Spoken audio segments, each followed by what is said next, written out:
देश की इकोनॉमी को बूस्ट करने के लिए अगर सबसे ज़्यादा योगदान अगर कोई कर रहा है तो वो है हमारा व्यापारी वर्ग। ऐसा हमारा नहीं, ऐसा कहना है प्रधानमंत्री श्री नरेंद्र मोदी का।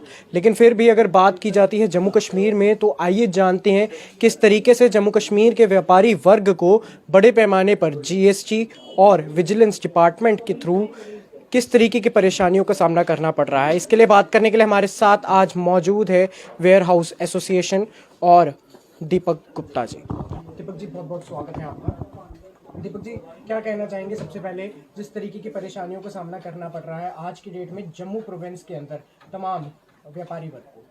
देखो, आज जो है हमने प्रेस वार्ता की है और इस प्रेस वार्ता में हमारे सारे ऑफिस भी थे और Yashpal Gupta ji, federation of retailer Jammu province, Anoop Mittal ji और प्रेसिडेंट करंग मंडी एसोसिएशन और लखदाता बाजार के प्रेसिडेंट और अप्सरा रोड के, लिंक रोड के, मतलब कि तमाम एसोसिएशन आज हमारे साथ आए थे। और कल की एडवाइजरी जो कमेटी हमारी मीटिंग हुई थी, हम सब एसोसिएशन बैठी हुई थी, तो हमने उन मुद्दों पे बात की है कि जिन मुद्दे जो है सरकार जो है, जीएसटी विभाग जो है लगातार व्यापारियों को परेशान करने की बात कही है। पहले भी ऐसी छोटी मोटी घटनाएं होती थी तो हमने जीएसटी डिपार्टमेंट से बात करके उनको सुलझाने की कोशिश की थी। देखो, सरकार का काम है हमारे व्यापारी जो ईमानदारी से टैक्स कलेक्ट करके सरकार को दे रहे हैं और उनको फैसिलिटी देना, उनको फैसिलिटी प्रोवाइड करना कि आपको दिक्कतें क्या आ रही है, हम उनका हल कैसे करें। सरकार ने आज तक इस विषय के ऊपर कभी बात नहीं की कि व्यापारियों को क्या चाहिए। व्यापारियों को गोडाउन्स चाहिए, व्यापारियों को क्या फैसिलिटी चाहिए जिससे सरकार को और टैक्स आ सके। जो स्टार्टअप सरकार बात कर रही है, आप बताएं, सरकार स्टार्टअप लगा रही है, उन प्रोडक्ट को कहाँ बेचा जा रहा है? वो नहीं बिक पा रहे, स्टार्टअप बंद हो रहे हैं। ये क्यों बंद हो रहे हैं? क्योंकि सरकार और उन लोगों के बीच कम्युनिकेशन गैप है। जब तक आप कम्युनिकेशन गैप को दूर नहीं करोगे तब तक आप किसी भी विषय के ऊपर आगे नहीं बढ़ पाओगे। वही मैं समझ रहा हूँ कि आज सरकार और हमारे बीच जो कुछ कम्युनिकेशन गैप है उसके कारण जो है हम आज प्रेस वार्ता की है और हर सारे व्यापारी इकट्ठे हुए हैं। हम सरकार से आज तक कुछ नहीं मांगा, हम कोई सब्सिडी नहीं मांग रहे, कोई सरकार से हम फैसिलिटी नहीं मांग रहे। आज हैंडपंप लगे हुए हैं, वो भी हमने फेडरेशन के पैसे से लगे हुए हैं। अगर सरकार जो है इतना 7,000 करोड़ रुपए का टैक्स कलेक्ट करके हम दे रहे हैं, तो ऊपर से आप जो आपका जीएसटी विभाग है वो हमें तानाशाही दिखाएगा, अफसरशाही दिखाएगा, अफसर की तरह हमें पेश करेगा। तो हम जो है, हमारे स्टेक होल्डर से ऐसी बात हो रही है तो आम लोगों के साथ जो हमारे पास पहुंच नहीं पा रहे, तो उनके साथ आपका रवैया कैसा होगा? तो जब तक अगर आप अपने तानाशाही रवैये को ठीक नहीं करोगे, हम तो टैक्स कलेक्टर हैं, हम हमेशा, हमारी कोशिश यही रही है कि आपकी जो लखनपुर बेल्ट है वो सारा सामान चेक होके जम्मू की तरफ आ रहा है, तो फिर कमी कहाँ है? जहाँ तो फिर आपकी लखनपुर जो चेक पोस्ट है उसमें कुछ कमी है, फिर दोबारा से आप नाके लगा रहे हैं। इसका मतलब आपके डिपार्टमेंट में ही कोई कमी है, कोई ना कोई छेद है, तो तभी आपने जगह जगह नाके लगाए हैं। अगर बाहर से माल आता है, कोई ई वे बिल एक्सपायर हो जाता है, तो हमारा क्या कसूर है? हमने तो पैसे पहले जमा करा दिए। अगर 10 लाख का माल आया, 10 लाख रुपए हमने पहले जमा करा दिया, ई वे बिल एक्सपायर हो गया तो वो तो ट्रांसपोर्टर की गलती है, उसमें हमारा क्या कसूर है? वो टैक्स हमें भरना पड़ता है, जो प्लेंटी है वो हमें भरने पड़ रही है। तो मैं समझता हूँ ये सिस्टम जो है, जो तानाशाही सिस्टम है, वो चेंज होना चाहिए और व्यापारियों को मोटिवेट करना चाहिए, व्यापारियों को आगे बढ़ने की बात होनी चाहिए। और जिस तरह से व्यापारी ईमानदारी से टैक्स भर रहा है, तो मैं समझता हूँ अगर आप उनको थोड़ा प्रोत्साहित करोगे, उनको आगे बढ़ाओगे, तो मैं समझता हूँ हम व्यापारी जो है खुले मन से और टैक्स भरेगा। अगर आप तानाशाही रवैया अपनाओगे तो व्यापारी अब बर्दाश्त करने वाली बात नहीं है। अब जो है व्यापारी सड़कों पे उतरेगा और लगातार प्रदर्शन करेगा। दीपक जी, आपने एक बड़े कम्युनिकेशन गैप की यहाँ पर बात की है, तो मैं उसके बारे में पूछना चाहूँगा, ये कम्युनिकेशन गैप कहाँ से है? आपके हवाले से है या फिर तमाम जो ब्यूरोक्रेसी है उनके हवाले से ये कम्युनिकेशन गैप है? देखो, चंद अफसरों की वजह से है और मैं समझता हूँ हमारी बात लगातार सरकार से होती रहती है और लगातार हम बात करते रहते हैं, और लेकिन प्रेस मीडिया से वार्ता करने का यही मतलब होता है उन अफसरों तक भी पहुंचे जहां हम पहुंच नहीं पाते, उन छोटे छोटे अफसरों के पास भी पहुंचे और हायर अथॉरिटी में पहुंचे बाद कि जो है लोग जो है इस चीज़ से क्यों परेशान है।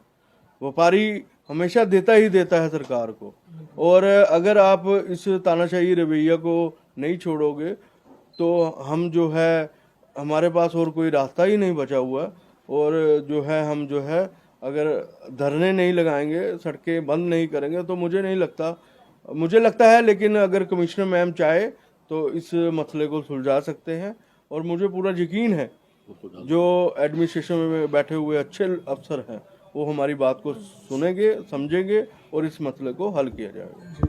सर, आपसे बात करना चाहेंगे, क्या कहना चाहेंगे जिस तरीके का उतार चढ़ाव तमाम जो व्यापारी वर्ग है पूरा साल ही देखता है, सीजनल हो या फिर ओकेजनल हो, उस तरीके के बाद, उस तरह की परेशानियों के बाद जब इस तरीके की ब्यूरोक्रेट्स के लेवल पर परेशानी आती है तो क्या कहना चाहेंगे? देखिए, इसमें सभी ब्यूरोक्रेट्स के ऊपर नहीं हम जाएंगे क्योंकि बहुत अच्छे अफसर भी हैं। आपने कोविड के दौरान भी देखा कि काफ़ी ब्यूरोक्रेट्स हेल्पफुल भी हैं, और जब भी हम लोग अपनी डिमांड लेके जाते हैं वो हमारी मदद करते हैं।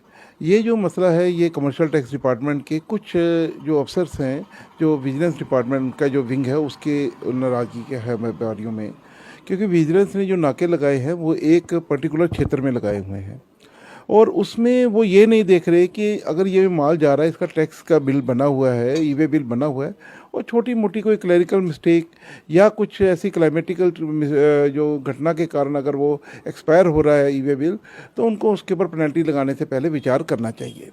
मैं कमिश्नर मैडम से भी यही अपील करेंगे, और आज की प्रेस वार्ता का हमारा मोटिव भी यही है कि जो एक गैप आ रहा है इसको ख़त्म किया जाए, और डिपार्टमेंट को अपने जो अफसर जो नए लगा रहे हैं उनको बताना चाहिए, ब्रीफ करना चाहिए कि अब सरकार पीपल फ्रेंडली है। हमारे एलजी साहब भी काम कर रहे हैं कि लोगों के अंदर जो पीछे नाराज़गियाँ या पीछे कमियाँ हैं उनको दूर किया जाए, तो इन चीज़ों को बढ़ावा ना दें, इससे एक सरकार के प्रति लोगों में रोष आता है। व्यापारी हमेशा टैक्स कलेक्ट करता है, आजकल तो जीएसटी में तो वो पहले ही एडवांस दे देता है, तो इन चीज़ों को भी ध्यान रख के व्यापारी वर्ग का उत्साह बढ़ाना चाहिए, उनका सम्मान करना चाहिए, ना कि उनको ये बताना चाहिए कि वो गलत कर रहा है और टैक्स चोरी कर रहा है, क्योंकि इससे एक व्यापारी वर्ग की इमेज भी खराब जाती है। तो इसी से हमारी नाराज़गी है कि अगर हम ईमानदारी से अपना काम कर रहे हैं तो आप हमारे साथ खड़े हों, हमारा उत्साह बढ़ाएं, ना कि आप हमारे को छोटी छोटी गलतियों के लिए प्रताड़ित करें। सर, यानी कि ये गलत नहीं होगा अगर ये कहा जाए कि बड़ी सिलेक्टिव अप्रोच के साथ विजिलेंस जो है अपना काम कर रहा है और एक पर्टिकुलर रीजन के जो व्यापारी वर्ग हैं उनको प्रताड़ित कर रहा है? नहीं, पर्टिकुलर व्यापारी वर्ग के मैं उनको सिलेक्टिव अप्रोच तो आप मीडिया वाले ज़्यादा हमसे ज़्यादा जानते हैं, क्योंकि आप सारा दिन फील्ड में रहते हैं कि किस ढंग से क्या कार्रवाई हो रही है। तो उनको एक चीज़ देखना भी चाहिए, क्योंकि एक जो नाके लग रहे हैं अगर वो एक जम्मू संभाग में लगेंगे तो नेचुरली उनके ऊपर एक ब्लेम लगेगा कि वो एक सिलेक्टिव अप्रोच से चल रहे हैं। सर, क्या कहना चाहेंगे जिस तरीके की सिलेक्टिव अप्रोच यहाँ पर देखी जा रही है जम्मू प्रोविंस के व्यापारी वर्ग के साथ? देखिए, मैं तो ये कहूँगा कि जब हमारी गवर्नमेंट ऑफ इंडिया की ये पॉलिसी है कि आम लोगों को परेशान नहीं किया जाए, और ये पॉलिसी पूरी की पूरी कामयाब हो रही है, जो आंकड़े हमारे पास पूरे देश के आ रहे हैं टैक्स वृद्धि के, तो वो चीज़ सारे अफसरों को समझनी चाहिए कि हम जब व्यापारी को जो जैसे टेक्निकल बातों के ऊपर इन्होंने आपका ध्यान दिलाया, जब उस चीज़ में हमें फ़ायदा कोई नहीं, अगर 2 दिन कोई माल लेट हो जाता है, ई-वे एक्सपायर हो जाता है, तो वहाँ हमारा फ़ायदा कहाँ हो रहा है? ये टेक्निकल बातें होती हैं। इन चीज़ों पर मैं नहीं समझता कि आज के दौर के अंदर ज़्यादा ध्यान देने की ज़रूरत है। आज के दौर के अंदर एक कोऑर्डिनेशन पैदा की जाए, व्यापारियों के साथ मिल बैठकर हम जो रिजल्ट ले सकते हैं, इन चीज़ों से रिजल्ट नहीं, ये नाराज़गी होती हैं। और मैं नहीं समझता जम्मू के लोगों को नाराज़ करना, चाहे वो व्यापारी वर्ग है या आम लोग हैं, वो कहीं भी फ़ायदा नहीं है। तो मैं समझता हूँ कि जैसे ये बात पहले भी कही जा चुकी है कि 99% चीज़ें हमारी इंपोर्ट होती हैं, हमारे स्टेट में कुछ नहीं होता। 1-2% कोई लोकल चीज़ें होती हैं, 99% चीज़ें हम इंपोर्ट करते हैं। उसका जब माल जब यहाँ इंपोर्ट होता है 99% टैक्स एडवांस में चला जाता है सरकार के पास। एडवांस में जब बिल करता है टैक्स जमा हो जाता है। तो जब हम टैक्स एडवांस में दे देते हैं, एक जो 99% में एक बात और कहूँ, अब हम कोई चीज़ 1000 रुपये की परचेज करते हैं और जब जम्मू आती है हम उसमें 1000 किराया लगाकर 1010 या 1020 की भेजते हैं। हमने सिर्फ 20 रुपये का टैक्स देना, आपकी जानकारी के लिए। 1000 का टैक्स तो दे दिया है। जो हमारा प्रॉफिट है, जो किराया वगैरह होता है, उसका ही टैक्स हमने देना है, तो वो हमें देना पड़ेगा। उसके बगैर हमारा बचाव ही नहीं है, हम उसको रोक ही नहीं सकते, वो रिकॉर्डेड है। तो फिर ये चीज़ों को छोड़कर, इससे ऊपर उठकर ये विजिलेंस की कोई ज़रूरत नहीं है। अब पूरे देश के अंदर विजिलेंस की कोई ज़रूरत नहीं है। वहाँ ज़रूरत है, यहाँ कोई हेरा फेरी हो रही है। एक्साइज डिपार्टमेंट के अंदर एक्साइज का काम करने वाले लोग कोई चोरी करते हैं, उन पर ध्यान देने की ज़रूरत है। आम लोगों को परेशान करने से नाराज़गी बढ़ेगी और मैं नहीं समझता उसमें कोई ज़्यादा बेहतर रहेगा। अगर अच्छा माहौल पैदा करना है तो विजिलेंस डिपार्टमेंट को अपना रवैया बदलना होगा और ऊपर बैठे जो अफसर हैं उनको रोकना होगा। नहीं तो हालात कल को ख़राब हो जाएं तो मैं नहीं समझता वो ना डिपार्टमेंट के लिए अच्छे हैं ना व्यापारियों के लिए अच्छे हैं। क्या कहना है ज़रूर हम सभी तक साझा करें। मुझे दीजिए इजाज़त।